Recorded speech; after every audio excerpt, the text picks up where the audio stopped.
Since 1960, the obesity rate has tripled in America. We literally have an entire subgenre of TV shows that are all about losing weight. Biggest Loser. What's up, guys? How you doing? Bring it back, let's go! Go, kid, I'm right behind you! Every single fucking TV show that revolves around one single fat person. And if you need a few statistics just to see how bad this really is, we currently have the lowest life expectancy at birth, the highest death rates for avoidable or treatable conditions, and the highest maternal and infant mortality. When it comes to obesity rates, we have the highest out of all high-income countries, and 2/3 of Americans are either overweight or obese. Real quick, before we go on, I want you to guess, what is the #1 cause of death in America? If you guessed heart disease, you'd be completely correct. And if you didn't know, heart disease has a direct causal link to obesity. Additionally, high blood pressure and high blood cholesterol also contribute to heart disease, which has connections to unhealthy eating.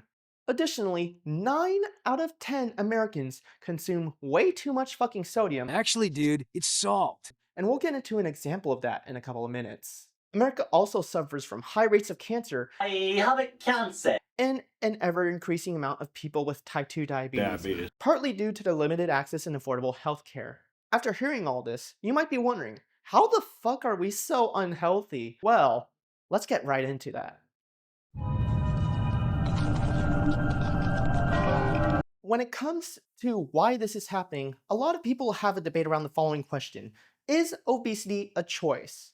Of course it's a choice! And personally, I don't really find this question to be the right question to ask. Something I've learned over time is asking this question drives people to be defensive about their behaviors and not change at all. The right question to ask is, what do we do about this going forward? And if we do really want to talk about whether it's a choice or not, let's look at why people are going this route. Why are people wanting to choose to be obese? Or at least choose not to be active or whatever. And I'm going to be going over 2 different things which I think are underlying causes for this obesity epidemic. That's 2 things in this house that won't work. Then go fix them. 2 things that won't work. The first of which being the food industry. It absolutely fucking sucks. These nuts. Ha! Got him! Like I said in the previous section, we have had an alarming amount of people get more obese as time goes on, tripled since 1960. And one of the big things that's driving this is absolutely the food industry. It has placed so much emphasis on eating processed fucking junk, cereal, candy, quick to heat up, convenient meals. All of this is absolutely terrible for you, filled with sodium and filled with a bunch of fucking toxic chemicals that will contribute to long-term health conditions. And there is one example in particular that I found recently which is absolutely fucking trash.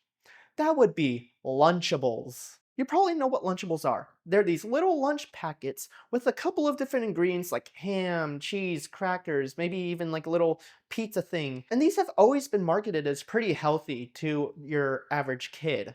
To quote the head of marketing and strategy at the Kraft Heinz company, the company who makes these things, Lunchables is more than just fuel for the body or a quick snack. It powers kids' creativity through buildability. Whether a rocket ship, penguin, or UFO, the fuck is he talking about?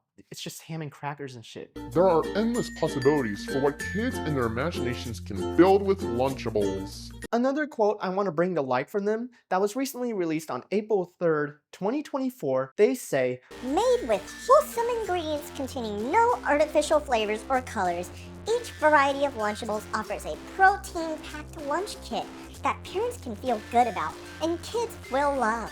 First of all, that's a blatant fucking lie. These things are packed with artificial colors and flavors. If you bother reading through the essay that is their ingredients list on the back of the box, it'll show stuff like red 40, blue 1, yellow 5, and yellow 6, all of which are toxic food dyes that are linked to various health conditions. Second of all, before I go on, I just want you to know 30 million kids are eating this stuff as part of the National Schools Lunch Program that was passed in 2023. Now let's get on to the really bad stuff. Recently, the Consumer Reports Advocacy Group found that this shit contains high amounts of lead, cadmium, and sodium. Sodium is obvious, right? Everything fucking contains sodium these days, especially processed garbage like this.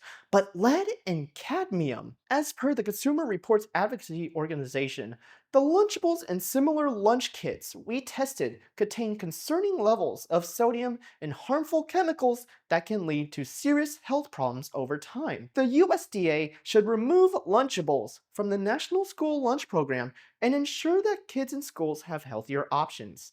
They also showed how much lead that this stuff contains that is safe enough for the kids. And the guidelines they're going based off of are from California because they are the most protective in America, and also there is no federal law regarding how much fucking heavy metals you can put into food. You can't be serious with this shit. The government doesn't fucking care about us, dude. But regardless, according to this chart that I'm going to put up on the screen now, the lead in your kids' Lunchables ranges from 7% all the way up to 74%, the maximum dosage kids can tolerate. And these little packages, despite making up about 15% of the 1,600 daily calories that a typical kid requires, has about half the amount of sodium that kids are supposed to eat for the entire day. And you wonder why 9 out of 10 Americans consume way too much sodium. And this is only one example that I've gone over so far. From fucking baby food to massive fast food chains like Taco Bell and Pan Express, I could go on and on about how many foods that we eat every week at least and every day at worst contain toxic chemicals and materials that lead to so many health problems, including obesity and other mentioned issues I listed off earlier. And you could bet your ass that these corporations don't give a flying fuck about your health. All they care about is your wallet. Look at what they've been doing for the past fucking what, 80 years? They've completely destroyed the public health. Their marketing makes people think, oh, this is healthy, despite them containing a bunch of fucking lead. And you can bet your ass that corporations aren't going to fix this, because they don't care about you. These companies shove all this shit in our faces and pretend it's healthy, or a nice, convenient alternative to actual food. And everybody knows this too, it's not like a secret. You'll see so many fucking videos complaining about corporations and greed. Oh my god. Corporations want your money. And the weird part is, have you seen any of these health YouTubers or anybody in general propose an actual solution beyond regulations that could probably be snapped away with the next administration or whatever? Nobody ever proposes any actual fucking solutions to this problem. And I do have an idea, and it's pretty controversial, but we'll be getting to that in a second. For now, let's move on to the second issue, which I think is perpetuating this epidemic and doing absolutely nothing to help fix it. Oh no, this is horrible. What is it, Doctor? This man has no insurance. Now it's time to talk about healthcare in America. The healthcare system in America is absolute dog shit. Everybody knows this. Insurance companies want your money, they don't care about your health. You've heard it probably 1,000 times before. But when it comes to obesity, you might be wondering, how is this perpetuating the problem? And I'll go over two things that the healthcare system is doing, which is perpetuating, focusing on treatment over preventative care and weight bias in the doctor's office. First, let's talk about weight bias. For anybody who's watching this that's overweight or obese, has your doctor ever attributed most, if not all, your health complications to you being fat? Like you get a fucking footache or arthritis or some stomach condition and your doctor goes, it's because you're fat. The solution is to hit the treadmill and burn it off. What this is weight bias, and it is a massive issue that does not only do nothing to help the obesity epidemic, but also worsens it. Doctors will just do dumb things like talk to their patients about exercise rather than educating them on their conditions. They will be less likely to screen patients for certain conditions if they're obese, such as pelvic examinations and more forms of discrimination. There's other stuff that's going on too that I'll leave an article down below for you to learn a little bit more if you want, because I don't want this video to go on too long. But this is a serious issue. The crux of the problem is this. The more society gets fat, the less serious doctors will take people. They generally view fat people as lazy or annoying to deal with no self-discipline. These are the people that are supposed to be taking care of our health and supposed to be giving us medical guidance. But if you're fat or, dare I say, obese, high chances your doctor will view you as a nuisance, say to burn off the weight and eat healthy irregardless of the socioeconomic factors and genetic factors which may have contributed to your current state, and then tell you to fuck off while they treat the skinny patients the way everybody should be treated. It's absolutely disgraceful. Now let's talk a little bit more about treatment over preventative care. This is the backbone of America's healthcare. You let health issues grow and become a big problem, and only after you get to a point where you have to get your wallet raped by health insurance companies can you get help. We do not place a very heavy emphasis on trying to prevent obesity or prevent bad diets from forming. The medical industry clearly isn't doing enough to help combat obesity and promote exercise until it's too late.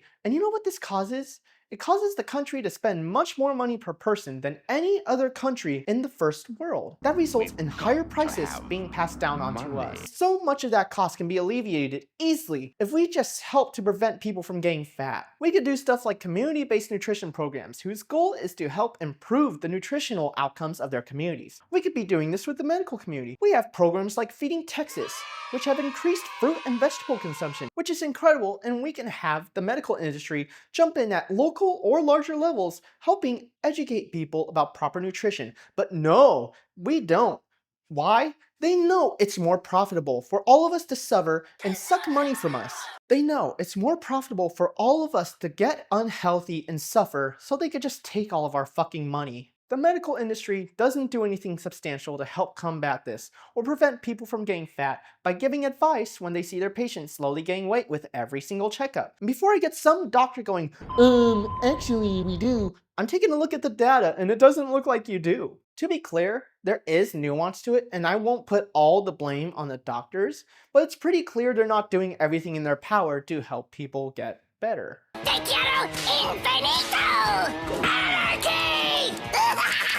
In case you're wondering why the background has changed and why the setting has changed, it is so fucking hot out in my garage right now, and a bunch of fucking flies are starting to come in, and they've been bothering me the entire time of recording this video. But I digress. We've gone over what is going on, why this is going on, and now we need to go over the solutions to the obesity epidemic. And we're going to be addressing the two issues that I brought up, which is the healthcare system and corporate greed. First, let's talk about the healthcare system. The big thing we need to do regarding this epidemic is get rid of the weight bias, or at least mitigate it as much as possible, because believe it or not every single condition an obese person has is because of the obesity. Crazy, I know. Some people can have underlying conditions caused by genetics, not just obesity. We need to get rid of that social stigma around it and have doctors stop saying, just lose the weight and all your problems will go away, because that's not the case for everybody. The second part is going to be tying into corporate greed, which is the focus on treatment over preventive care. We do not focus on preventive care because it does not make insurance companies that much money. They can get away with charging a lot more money for fucking treatments and surgeries and all of these other things when you already get the illness than it is to focus on preventing the illness. They can't charge you exorbitant amounts of money for preventative care.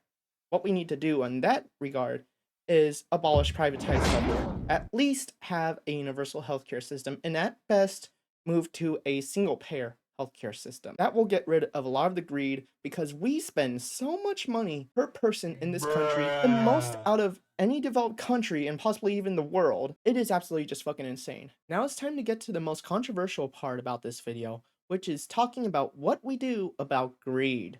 Greed has ruined pretty much every single fucking industry on the planet. You'll see countless YouTube videos from countless YouTubers talking about how greed has destroyed various industries, from gaming to media to the food industry to the fitness industry. Every single one has been corrupted by greed. Massive layoffs, massive fucking bonuses to CEOs, all driven by the profit motive that is intrinsically tied to capitalism. And this kind of goes hand in hand with the two barriers that block most people from getting any healthier or being able to work out, which is time and budget. You know who controls both of those things? It's not you, it's your boss. It's your employer. They're the ones controlling how much money you make and when you go into work and make profit for them at your own expense. Just think about how insane that is. We currently live under an economic system where most of the population's time and money and ability to control their own health is financially tied to some dipshit who owns a company and barely does anything besides goes to some meetings. How is this okay? It is absolutely insane how we've been brainwashed into being complacent with this. And the crazy part is, nobody ever fucking talks about it. Again, look at how many YouTube videos are made about greed destroying industries and ask yourself, why are none of them talking about the solution to this? Get rid of them. They need to go bye-bye. They are destroying not only us, but the economy as a whole. These corporations do not care about you. You are a cog in a machine to them. And if you are not an efficient enough cog, they'll just toss you out, lay you off, and then replace you with somebody better. And then you're pretty much fucked. And when it comes to what do we replace this with, why not democratize the workplace? People will have a lot more say over their schedules, they'll have a lot more say over their wages, and there will be a sense of solidarity built within the workplace, so people will actually give a shit about helping each other out at least a little bit, compared to right now, where most of us just go to work, we don't really care that much about each other, except in certain industries of course, and then we go home. Imagine a system where schedules are collaboratively designed to meet the needs of a team as a whole, ensuring everybody has the opportunity to prioritize their health. Like, is it that radical? Is it that bad to imagine a system where everybody collaboratively designs their schedules in order to be able to prioritize their health? Is that fucking insane to people? Is that supposed to be bad? No, it's not bad. Not only will getting rid of the profit motive help ensure those barriers are lifted, but it'll also solve our ultra-processed food problem, where 90% or so of our supermarkets are filled to the brim with ultra-processed trash with a bunch of chemicals and heavy metals in them. The only reason that's happening is because it's cheap and it makes money. If we didn't have a system which prioritized profit over people, then this wouldn't exist. There would be no reason for it to exist. Those are only two of the solutions that we need to focus on when it comes to fixing the obesity epidemic and kind of fixing the economy as a whole. There is a lot more that I can go over and probably will go over time as time goes on, because I plan on making this channel a lot more fitness oriented and combining it with progressive politics, because the fitness industry and the health industry and stuff has been taken over by toxic ass manosphere Andrew Tate bros and toxic amounts of individualism. And I kind of want to change that. So if you agree with anything that I've said in this video, or at least find what I say intriguing, consider dropping a like or a subscription or whatever. And if you made it this far, consider dropping a like and subscribing to the channel, because I plan on making more content like this in the future. Anyways, thanks for watching. See ya.